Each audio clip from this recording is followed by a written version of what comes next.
भारत और पाकिस्तान के बीच इन दिनों तनाव बहुत बढ़ा हुआ है और उसकी शुरुआत हुई थी पहलगाम हमले से, जो पिछले साल 22 अप्रैल को हुआ था। और उस हमले के बाद दोनों देशों के बीच 4 दिनों की लड़ाई भी हुई थी। तब से दोनों देशों के बीच खींचतान भी जारी है और अब एक बार फिर दोनों तरफ से बड़े बड़े बयान आने लगे हैं। अब हालात ऐसे हैं कि दोनों देशों के शीर्ष नेता और मंत्री खुलकर एक दूसरे को चेतावनी दे रहे हैं। शनिवार को पाकिस्तान के रक्षा मंत्री ख्वाजा आसिफ ने सियालकोट में पत्रकारों से बातचीत करते हुए बड़ा बयान दिया। उन्होंने कहा कि अगर भारत किसी नाटकीय साजिश के तहत ऑपरेशन करता है तो पाकिस्तान सीधे कोलकाता तक जवाब देगा। उनका यह भी दावा था कि भारत ऐसी कोई योजना ना बनाए, और अगर ऐसी कोई योजना बना रहा है जिसमें कुछ लोगों की हत्या कर उन्हें आतंकी बताया जाएगा और फिर कार्रवाई का बहाना बनाया जाएगा। हालांकि उन्होंने अपने इस दावे के समर्थन में कोई ठोस सबूत पेश नहीं किया। इससे पहले गुरुवार को भी आसिफ ने ये कहा था कि अगर भारत हमला करता है तो पाकिस्तान का जवाब तेज, सोचा समझा और पूरी तरह से निर्णायक होगा। अब सवाल उठता है कि भारत की तरफ से क्या कहा गया। देखिए, भारत के रक्षा मंत्री राजनाथ सिंह ने पहले ही साफ कर दिया था कि अगर पड़ोसी देश कोई भी गलत कदम उठाता है तो भारत का जवाब अभूतपूर्व और निर्णायक होगा, यानी ऐसा जवाब जो पहले कभी नहीं देखा गया हो।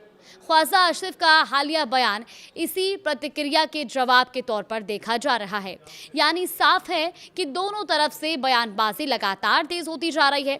अब भारत कह रहा है कि अगर कोई गलती हुई तो उसका परिणाम बहुत भारी होगा। वहीं पाकिस्तान ये जताने की कोशिश कर रहा है कि वो भी किसी से कम नहीं है। कोलकाता का नाम लेना भी इस बयान का एक अहम हिस्सा है, क्योंकि कोलकाता भारत के पूर्वी हिस्से में स्थित है और पाकिस्तान की सीमा से काफी दूर है।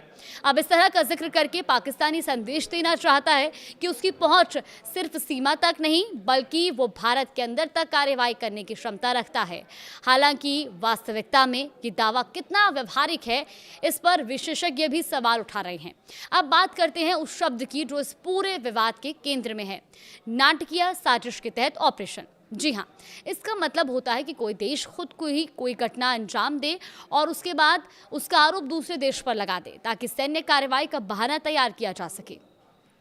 अंतर्राष्ट्रीय राजनीति में इस तरह के आरोप पहले भी लगते रहे हैं, लेकिन इन्हें साबित करना हमेशा बेहद मुश्किल होता है।